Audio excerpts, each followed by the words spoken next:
2025년 마지막 금요일입니다. 암송 구절을 함께 읽으시겠습니다. 사무엘상 12장 23절입니다. 나는 너희를 위하여 기도하기를 쉬는 죄를 여호와 앞에 결단코 범하지 아니하고 선하고 의로운 길을 너희에게 가르칠 것인즉. 사무엘상 12장 23절입니다. 나는 너희를 위하여 기도하기를 쉬는 죄를 여호와 앞에 결단코 범하지 아니하고 선하고 의로운 길을 너희에게 가르칠 것인즉. 오늘의 묵상 본문을 함께 읽으시겠습니다. 너희는 이제 가만히 서서 여호와께서 너희 목전에서 행하시는 이 큰 일을 보라. 오늘은 밀 베는 때가 아니냐. 내가 여호와께 아뢰리니 여호와께서 우레와 비를 보내사 너희가 왕을 구한 일 곧 여호와의 목전에서 범한 죄악이 큼을 너희에게 밝히 알게 하시리라. 이에 사무엘이 여호와께 아뢰매 여호와께서 그날에 우레와 비를 보내시니 모든 백성이 여호와와 사무엘을 크게 두려워하니라. 모든 백성이 사무엘에게 이르되 당신은 당신의 종들을 위하여 당신의 하나님 여호와께 기도하여 우리가 죽지 않게 하소서. 우리가 우리의 모든 죄에 왕을 구하는 악을 더하였나이다. 오늘 본문 말씀을 통하여 하나님께서는 당신에게 어떤 말씀을 들려주시나요? 특별히 마음에 와닿는 단어나 구절이 있습니까? 사사시대에서 왕정시대로 바뀌었습니다. 이스라엘 사람들이 사사시대의 한계를 느꼈기 때문입니다. 사사시대의 한계는 이스라엘 사람들이 느끼는 한계였습니다. 하나님께서 보호해 주시는 것을 경험하고도 불안을 느껴서 생기는 한계였습니다. 사사시대에는 백성들은 다른 이방인들처럼 중앙집권적인 강력한 리더십을 원했습니다. 눈에 보이는 왕이 다스릴 것을 원했습니다. 하나님께서 참 주권자가 되시는 것을 망각하고 있었습니다. 눈에 보이는 왕을 가짐으로써 참 왕이신 하나님을 잊어버렸던 것입니다. 사무엘이 그 고별 말씀에서 이스라엘의 백성들에게 경고를 합니다. 그런데 말씀으로만 하신 것이 아니라 하나님께서 천둥과 비를 보내달라고 간구를 하였습니다. 16절과 17절입니다. 너희는 이제 가만히 서서 여호와께서 너희 목전에서 행하시는 이 큰 일을 보라. 오늘은 밀 베는 때가 아니냐. 내가 여호와께 아뢰리니 여호와께서 우레와 비를 보내사 너희가 왕을 구한 일 곧 여호와의 목전에서 범죄한 죄악이 큼을 너희에게 밝히 알게 하시리라. 이스라엘에서 밀을 베는 시기는 보통 5월에서 6월로 태양이 뜨겁게 내리쬐는 건기의 절정입니다. 이 시기에는 비가 내리지 않습니다. 만약 이 시기에 비가 내린다면 1년 농사를 망치게 됩니다. 어쩌면 백성들은 자신들이 요구를 해서 얻어낸 왕 사울과 함께 풍성한 밀밭을 보며 이제 다른 나라들과 같이 안정과 번영을 누리게 되었다고 안도를 하고 있었을지 모르겠습니다. 그러나 선지자 사무엘은 백성들 앞에서 이제 가만히 서서 여호와께서 너희 목전에서 행하시는 이 큰 일을 보리라 라고 합니다. 그리고 사무엘이 하나님께 아뢰자 곧 맑은 하늘이 어두워지고 천둥이 치고 비가 쏟아졌습니다. 우리 삶에도 밀을 베는 시기가 있습니다. 청년의 때에 열심히 일을 해서 인생 중반기를 지나며 그 결실을 얻고 안정을 누리는 때가 있습니다. 그런데 어쩌면 그것들은 눈에 보이는 확실한 수단들로 그 결실들로 인해 하나님보다 그것이 나를 지켜줄 것이라고 착각하곤 합니다. 분명히 노력한 결실을 얻는 것은 당연한 것입니다. 그러나 그것과 주권자이신 하나님의 자리를 바꿔서는 안 됩니다. 이 결실의 시기에 천둥과 비를 보내시기도 합니다.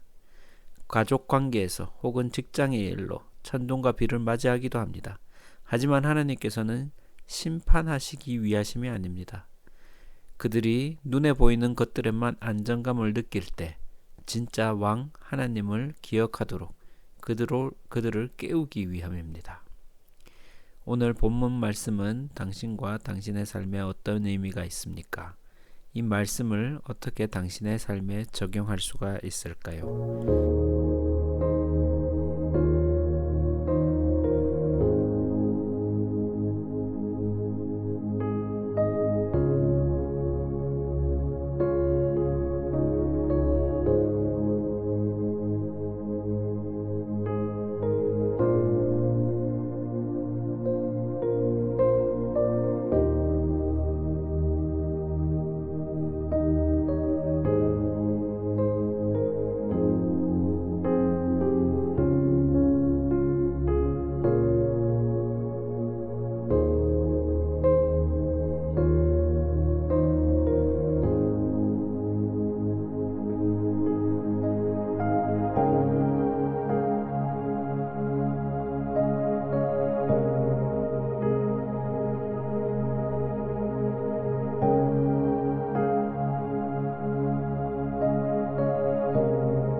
18절과 19절입니다. 이에 사무엘이 여호와께 아뢰매 여호와께서 그날에 우레와 비를 보내시니 모든 백성이 여호와와 사무엘을 크게 두려워하니라. 모든 백성이 사무엘에게 이르되 당신의 종들을 위하여 당신의 하나님이 여호와께 기도하여 우리가 죽지 않게 하소서. 우리가 우리의 모든 죄의 왕을 구하는 악을 더하였나이다. 백성들은 사무엘을 통하여 하나님께서 주신 경고의 메시지에 영적인 눈이 떠졌습니다. 그들은 회개를 하기 시작했습니다. 그들은 자신이 구한 왕이 헛된 것임을, 오직 모든 것을 주관하신 분은 하나님 한 분뿐임을 깨닫습니다. 그들의 풍성한 밀 수확보다 더 중요한 것을 잊고 살았다는 것을 알게 되었습니다. 하나님께서는 우리가 세상의 헛된 왕을 붙들고 사는 것을 원치 않으십니다. 그래서 때로는 하늘에 비를 내리시고 천둥을 치셔서라도 우리를 멈춰 세우시고 시선을 다시 하늘로 향하게 하십니다. 한 해 농사의 수확을 위해서 밀밭 앞에 섰을 때 잠시라도 하늘을 보고 나의 심령의 중심이 어디에 있는가를 점검할 필요가 있습니다. 하나님께서 각 사람마다 비를 주실 수도 있고 천둥을 주실 수도 있습니다. 그러나 그것은 우리를 심판하고 괴롭히려는 것이 아니라 참된 주권자가 누구인지 깨닫도록 하시려는 것입니다. 회개함으로 주님께 돌아오기를 원하십니다. 이제 당신의 생각을 기도로 적어보십시오. 당신의 기도는 감사와 찬양일 수도 있고 마음의 고백 혹은 하나님의 도움을 구하는 기도일 수도 있습니다. 자유롭게 기록하되 잠시 시간을 갖고 주신 말씀에 대하여 하나님께 응답하는 기도를 적어봅시다.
김재열 선교사를 위하여 기도합니다. 새 틈민 크리스찬 장학생들이 리더로 세워져서 북한 선교의 큰 축을 담당하도록, 미래 통일과 북한 선교를 위해서 한국교회가 새 틈민 신학도들을 도와 제자들을 훈련하는 일터를 제공하며 함께 교회를 섬길 수 있도록, 북한 정부가 기독교를 탄압하지 아니하고 믿는 자들의 자유로운 신앙생활을 위하여, 주님, 때때로 저의 삶에 비가 내릴 때 주님을 다시 바라보게 하여 주십시오. 세상의 왕을 구하지 아니하고 주님을 구하기 원합니다. 그 비가 저의 영을 깨우는 주님의 사랑임을 알게 하여 주십시오. 때로는 가만히 그 자리에 서서 주님의 주권을 인정하는 믿음을 회복하게 하여 주십시오. 김재열 선교사님을 위하여 기도합니다. 새 틈민을 섬길 때 그들에게 주님의 복음으로 거듭나게 하여 주십시오.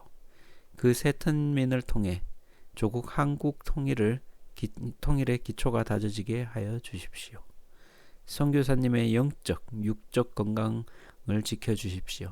예수님 이름으로 기도합니다. 아멘.